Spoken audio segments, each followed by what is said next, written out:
हमरा नैहर चली बलम जी नौकरी लगा देम। हमरा नैहर चली बलम जी नौकरी लगा देम। हसुआ खुरपी दे देम खेत बतला देम। हसुआ खुरपी दे देम खेत बतला देम। ना घसिया गोढ़े आई गोढ़ के बता देम। ना घसिया काटे आई काट के बता देम। हमरा नैहर चली बलम जी नौकरी लगा देम। हमरा नैहर चली बलम जी नौकरी लगा देम। झाड़ू देबो पोछा देबो आंगन बतला देम। झाड़ू देबो पोछा देबो आंगन बतला देम। ना पोछा मारे आई मार के बता देम।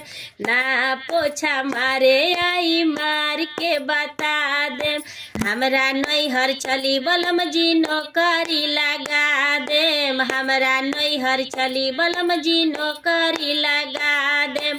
टोकरी खाइची दे देम गोबर बतला देम। टोकरी खाइची दे देम गोबर बतलाई देम। ना गोबरा पाथे आई पाथ के बता देम। ना गोबरा पाथे आई पाथ के बता देम।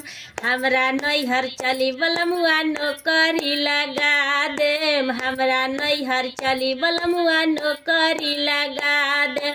सरफ देबो कपड़ा देबो नलका बतलाई दे। बाल्टी देबो सरफ देबो नलका बतलाई दे।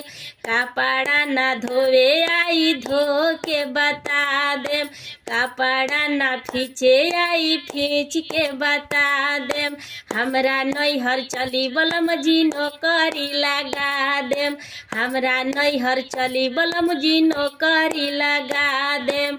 हमरा नैहर चली बलम जी नौकरी लगा देम। चली चली हे ठंडी में का करम, चली चली हमरा घरे बड़ी काम काज बा, सब नौकरी मिल जाई।